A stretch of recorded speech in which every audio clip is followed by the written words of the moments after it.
On September 1st, 1,939 German troops surged into Poland, swift, ruthless, unstoppable. World War II had begun.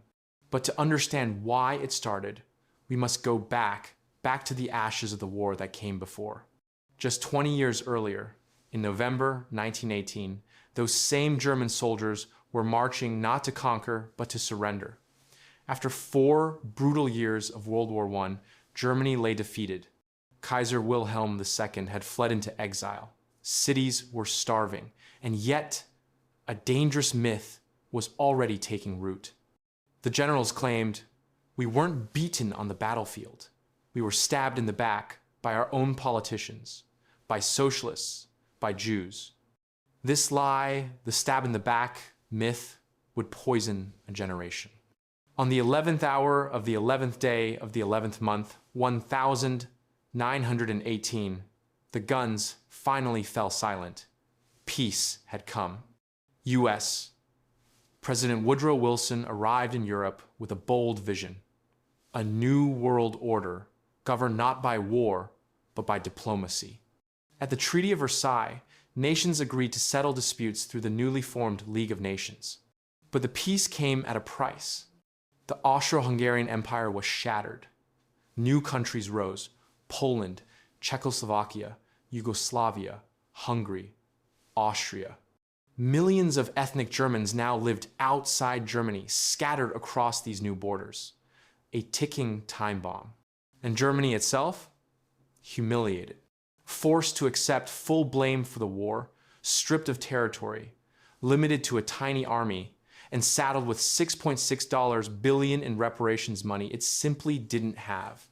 Worst of all, when Wilson returned home, the U.S. Senate refused to join the League of Nations. America turned inward into isolationism. Europe was left alone with its demons. In the 1,920 Germany became a democracy, the Weimar Republic. But democracy was fragile. Street battles raged between communists and right-wing militias. The economy teetered on collapse. Then, in 1923, hyperinflation struck. Prices doubled every few hours. People burned banknotes for heat because paper was worth more than money. Savings vanished overnight. Into this chaos stepped Adolf Hitler, an Austrian veteran of the Great War, decorated with the Iron Cross, burning with rage and ambition. In Munich, his fiery speeches won him control of a fringe group, the National Socialist German Workers' Party, the Nazis. In 1923, he tried to seize power in the beer hall putsch. It failed. He was jailed.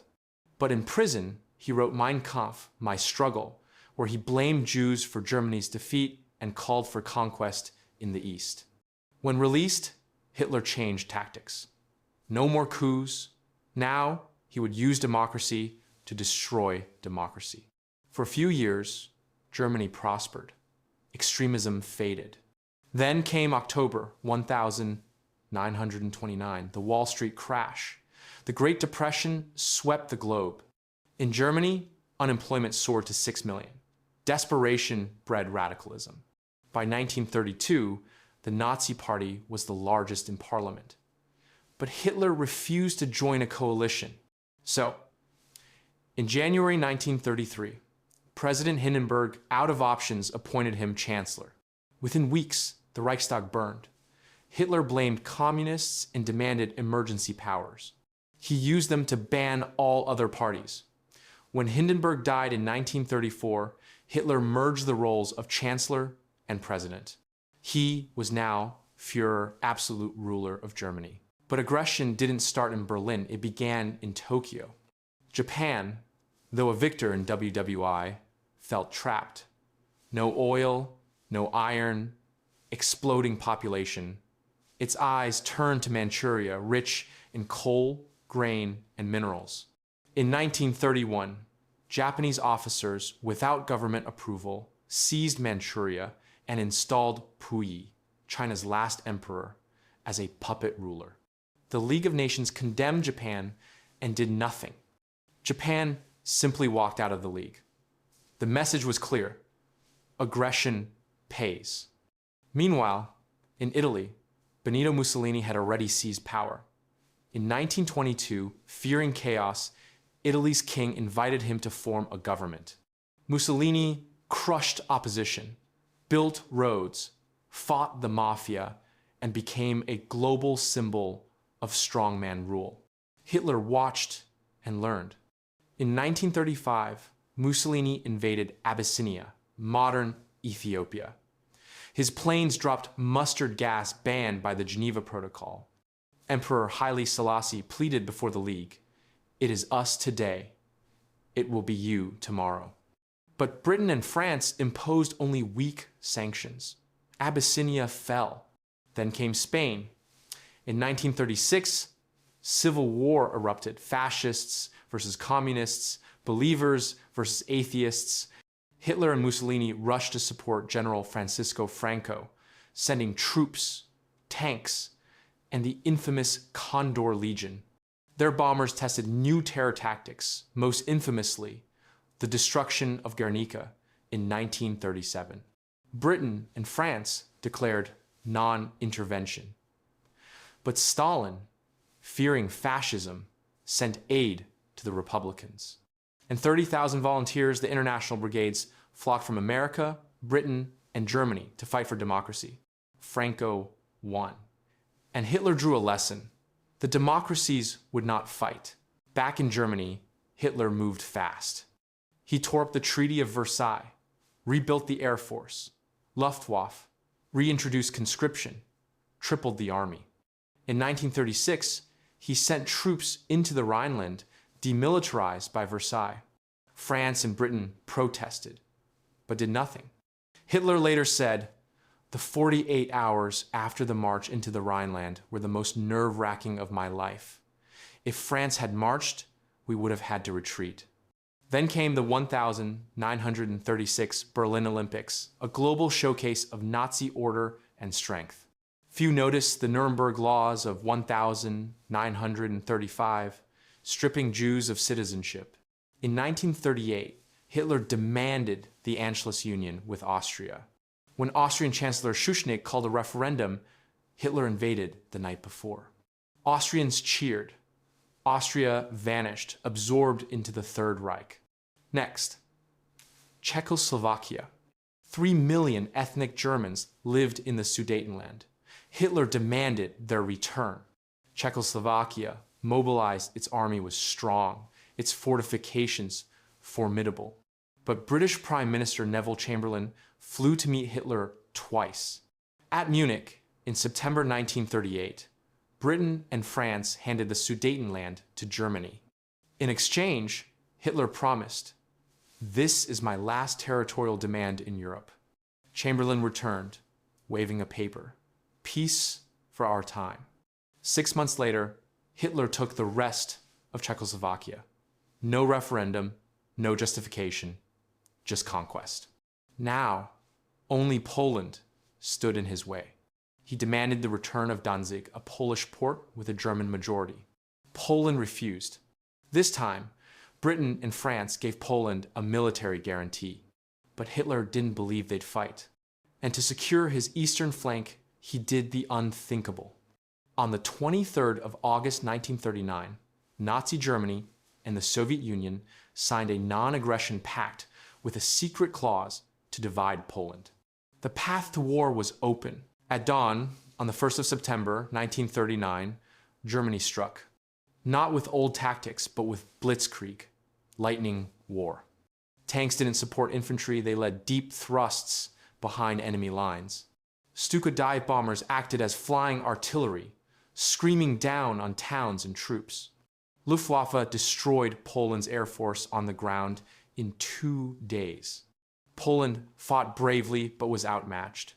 500,000 soldiers, 880 tanks, 11 cavalry brigades, yes, with horses and sabers.